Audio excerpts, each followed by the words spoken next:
अंधेरी रात, घना जंगल और लगातार बरसती बारिश। इसी खतरनाक माहौल में शुरू होती है एक माँ और बेटी की डरावनी कहानी, जहां उन्हें जरा भी अंदाजा नहीं था कि सिर्फ एक शॉर्टकट रास्ता लेने से उनकी जिंदगी हमेशा के लिए बदल जाएगी। और इसी शॉर्टकट रास्ते में इंतजार कर रहा था एक खतरनाक राक्षस, जो किसी भी इंसान को देखते ही मार देता था। और अब उसी राक्षस का सामना माँ और बेटी को करना पड़ता है, जिसे देखकर किसी का भी दिल दहल जाए। तो आइए जानते हैं ये डरावनी कहानी कहां से शुरू हुई। तो कहानी की शुरुआत एक छोटी लड़की लिजी से होती है, जो रोज की तरह सुबह जल्दी उठकर घर का सारा काम करती और अपनी माँ कैथी के लिए नाश्ता तैयार करती थी। काम खत्म करने के बाद वो अपनी माँ को उठाने गई।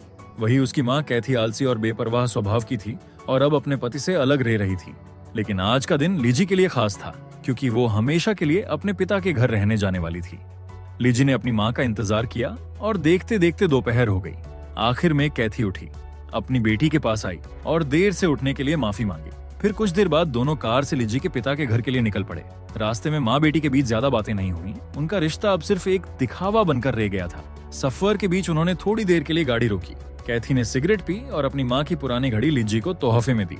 लिजी हैरान होकर बोली, ये तो आपकी सबसे कीमती चीज है, जिसे आपने कभी किसी को नहीं दिया। कैथी ने हल्की उदासी के साथ कहा, हाँ, लेकिन मुझे पता है कि अब तुम मेरे पास कभी वापस नहीं आओगी, इसलिए ये घड़ी अपनी माँ की याद के तौर पर अपने पास रख लो। इसके बाद कहानी एक पुराने वक्त की याद में लौटती है। सालों पहले कैथी अपनी बेटी को एक जरूरी नाटक दिखाने के लिए अपने एक्स हस्बैंड के घर गई थी। लेकिन उस दिन लिजी अपनी माँ को देखना भी नहीं चाहती थी, क्योंकि वो उसे एक अच्छी माँ नहीं मानती थी। इस बात पर दोनों में झगड़ा हुआ और गुस्से में कैथी वहां से चली गई। वर्तमान में लौटते हुए लिजी ने कहा कि वो सफर जारी रखना चाहती है, क्योंकि उसके पिता और सौतेली माँ उसका इंतजार कर रहे हैं। देर रात हो जाने के बावजूद कैथी ने गाड़ी चलाना जारी रखा। बाहर तेज बारिश हो रही थी, फिर भी उसने गाड़ी नहीं रोकी, ताकि अपनी बेटी को आखिरी बार खुश कर सके। दोनों माहौल हल्का करने के लिए बातें कर रहे थे कि अचानक कार किसी चीज से टकरा गई। गाड़ी फिसल गई और कैथी का सिर डैशबोर्ड से टकराया, जिससे उसे चोट लग गया। अब गाड़ी जंगल से घिरी एक सुनसान सड़क पर रुक गई थी। माँ की चोट देखकर लिजी ने तुरंत हेल्पलाइन पर फोन किया और उनकी हालत के बारे में बताया। वहां से जवाब मिला कि एम्बुलेंस भेजी जा रही है, लेकिन उन्हें कुछ देर इंतजार करना होगा। खून रोकने के लिए कैथी ने अपने सिर पर पट्टी बांधी। बारिश थमने के बाद दोनों गाड़ी से बाहर निकले और गाड़ी की हालत देखने लगे। कैथी ने टायर चेक किया और समझ गई कि गाड़ी अब नहीं चल सकती। उसने लिजी से कहा कि वो अपने पिता को फोन करे और बता दे कि उन्हें थोड़ी देर होगी। लिजी ने अपने पिता को सब कुछ बताया। लिजी की बातें सुनकर उसने हादसे का कारण पूछा और शक जताया कि कैथी ने शराब पी रखी थी क्या। लेकिन लिजी ने साफ कहा कि इस बार कैथी ने शराब नहीं पी थी। ये सुनकर कैथी को अपने बिगड़े हुए जीवन और शराब की आदत याद आई, जिसकी वजह से उसका पति और बेटी दोनों उसे दूर हो गए थे। फिर भी उसे ये एहसास नहीं था कि लिजी ने कभी अपनी माँ को अकेला नहीं छोड़ा और हमेशा उसकी मदद करने की कोशिश करती रही थी। उसी समय उनकी नजर सड़क पर दूर एक जानवर पर पड़ी।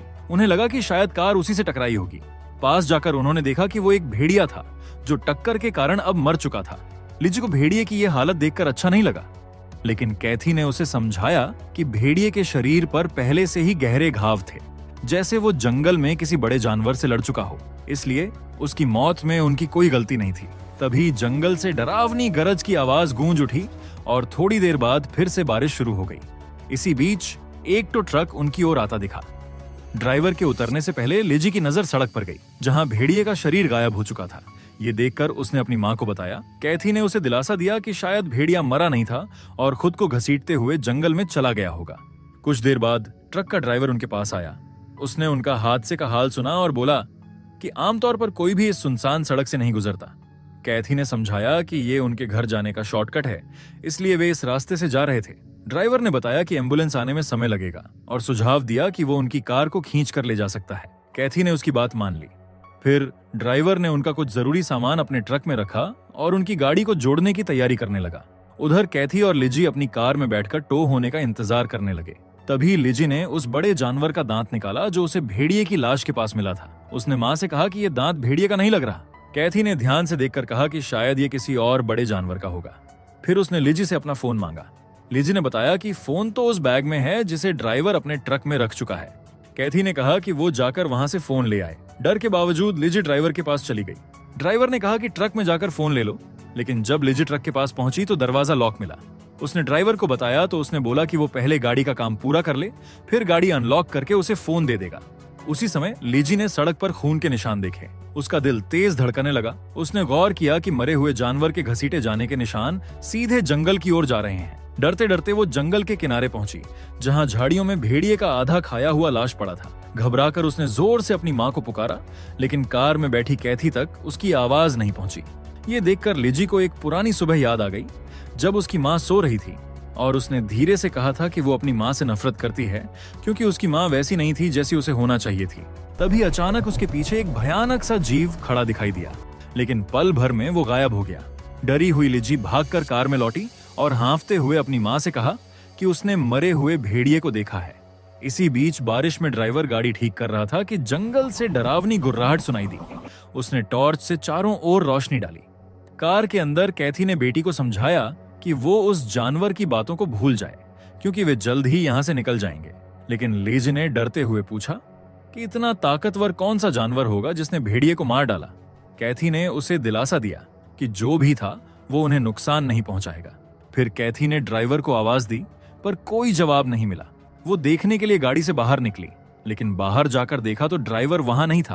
तभी अचानक ड्राइवर का कटा हुआ हाथ कार के बोनट पर आ गिरा। ये देखते ही कैथी घबरा गई, भागकर कार के अंदर लौटी और अब माँ बेटी दोनों बुरी तरह डर गए। कुछ देर बाद उन्होंने देखा कि ड्राइवर जमीन पर घिसटते हुए अपने ट्रक की ओर बढ़ रहा है। वो बुरी तरह घायल था और बहुत डरावना दिखाई दे रहा था। तभी लिजी कांपते हुए बोली कि उसने दूर एक भयानक राक्षस देखा है, मानव जैसा, लेकिन बहुत बड़ा और तेज दांतों वाला। ड्राइवर ने ट्रक का दरवाजा खोलने की कोशिश की और उसी समय वो राक्षस ने ड्राइवर को घसीटकर गाड़ी के नीचे ले गया। ड्राइवर की दर्दनाक चीखें सुनकर लिजी और कैथी दोनों सुन्न रह गए। लिजी रोने लगी क्योंकि उसे यकीन था कि राक्षस जैसी कोई चीज नहीं होती, लेकिन अब उसका ये यकीन झूठ में बदल गया था। माहौल शांत होने के बाद कैथी ने देखा कि ड्राइवर का ट्रक का दरवाजा खुला हुआ है। उसने लिजी से कहा कि वो ट्रक जाकर देखेगी और अगर चाबी वहां मिली तो वे ट्रक लेकर यहाँ से निकल जाएंगे। लिजी डर गई और अपनी माँ को जाने से रोकने लगी, लेकिन उनके पास कोई और रास्ता नहीं था, इसलिए उसे अपनी माँ को जाने देना पड़ा। तभी अचानक राक्षस ने कार पर हमला किया और कैथी को बाहर खींच लिया। राक्षस कैथी पर हमला करने लगा और उसे खाने ही वाला था कि तभी एम्बुलेंस वहां पहुंच गई। सायरन की आवाज सुनकर राक्षस जंगल में गायब हो गया। एम्बुलेंस के लोग कैथी और लिजी को गाड़ी में बैठाकर प्राथमिक इलाज शुरू करने लगे। कैथी ने तुरंत उन्हें वहां से जाने को कहा और उस राक्षस के बारे में बताया। ये सुनकर एक पैरामेडिक बाहर देखने गया, लेकिन काफी समय तक वो वापस नहीं आया। उसका साथी उसे देखने के लिए बाहर गई, लेकिन वहां उसे कोई दिखा नहीं। ये देखकर उसने सोचा कि वो खुद ब खुद वापस आ जाएगा और फिर वो एम्बुलेंस में बैठ गई। लेकिन तभी उस पैरामेडिक का मरा हुआ शरीर एम्बुलेंस की विंडशील्ड पर गिरा। इसे देखकर सब डर से चीख उठे और फिर राक्षस एम्बुलेंस पर हमला करने लगा। कैथी ने नर्स को पीछे आने को कहा, लेकिन राक्षस ने उसे भी बाहर खींचकर मार डाला। अब कैथी के पास कोई चारा नहीं बचा।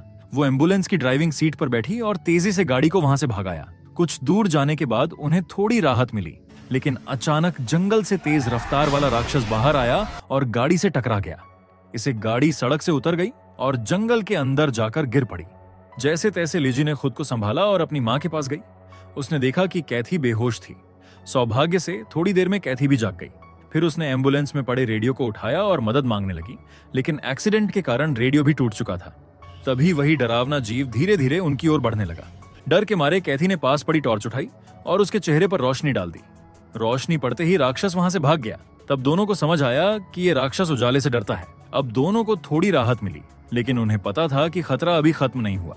ऊपर से कैथी गंभीर रूप से घायल थी और खून थूक रही थी। फिर भी उसने खुद को संभाला, गहरी सांस ली और लिजी के पास गई। कैथी ने कहा कि उन्हें सड़क की ओर वापस जाना होगा क्योंकि कोई नहीं जानता कि वे इस जंगल में हैं। उसने एक योजना बनाई और लिजी को समझाया कि उसे क्या करना होगा। उसने बोला कि वो खुद राक्षस को अपनी ओर आकर्षित करेगी और जैसे ही राक्षस उसके पास आएगा, लिजी को बिना देर के तेजी से वहां से भागना होगा। लेकिन लिजी इस योजना को स्वीकार नहीं कर रही थी। वो बिल्कुल नहीं मान रही थी कि उसकी माँ इतना बड़ा जोखिम उठाए। फिर भी कैथी ने उसे भरोसा दिलाया कि वो टॉर्च और मशाल दोनों साथ लेकर जाएगी और जैसे ही लिजी सुरक्षित जगह पहुंच जाएगी, वो भी फिर उसके पीछे आ जाएगी। लिजी जानती थी कि माँ झूठ बोल रही है, लेकिन डर और मजबूरी में उसने माँ की बात मान ली। वहीं कैथी जानती थी कि अब उसके पास ज्यादा समय नहीं बचा, लेकिन जो समय उसके पास बचा वो अपनी बेटी को इस भयानक स्थिति से बचाने में इस्तेमाल करेगी। इसके बाद माँ ने अपनी बेटी से अलविदा कहा और जलती हुई टॉर्च लेकर जंगल के अंदर चली गई। जब वो एम्बुलेंस से कुछ दूरी तक पहुंच गई, फिर उसने राक्षस को अपनी ओर आकर्षित करने के लिए जोर से चिल्लाने लगी। कुछ ही देर में जंगल से डरावनी गुर्राहट सुनाई दी। अपनी बेटी को बचाने के लिए उसने मशाल को बुझा दिया और खुद को राक्षस के हवाले कर दिया। तभी राक्षस अंधेरे से कूदा और कैथी पर हमला कर दिया। उसने उसे काटना शुरू किया, जिसकी वजह से कैथी बहुत तड़प रही थी। लेकिन तभी लिजी वहां आई और हथौड़े से राक्षस पर हमला करने लगी। राक्षस चौंक गया और धीरे धीरे लिजी की ओर बढ़ा। तब लिजी ने पास पड़ी टॉर्च उठाई और रोशनी सीधे राक्षस के चेहरे पर डाल दी। डर कर राक्षस वहां से भाग गया। इसके बाद लिजी अपनी माँ के पास गई। वो गंभीर रूप से घायल थी और उसका खून भी बहुत बह रहा था। ये देखकर लिजी रो पड़ी। कुछ ही पल बाद माँ अपनी बेटी की बाहों में मर गई, जिसे लिजी और जोर से रो पड़ी।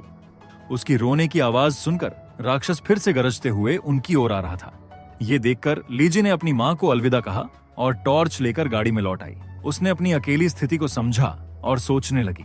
तभी उसकी नजर अपनी माँ के लाइटर और कुछ जलने वाले स्प्रे पर पड़ी, जिसे देखकर उसने एक योजना बनाई। उसने अपना टेडी बियर उठाया जो लोरी गाता था और उसे ऑन करके एम्बुलेंस के अंदर रख दिया। फिर वो किसी सुरक्षित जगह पर छुप गई।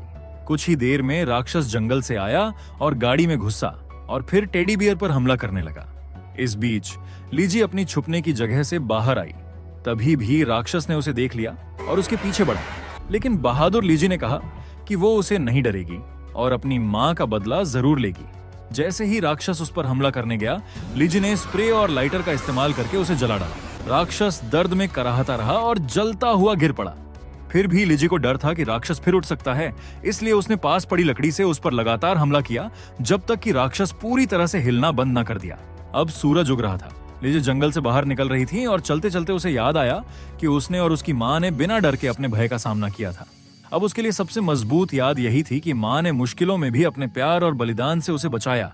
और यहीं पर यह मूवी खत्म होती है। अगर आपको एक्सप्लेनेशन अच्छा लगा हो तो वीडियो को लाइक और कमेंट जरूर करें। ऐसी ही और मजेदार और अनोखी कहानियों के लिए चैनल को सब्सक्राइब करना ना भूलें।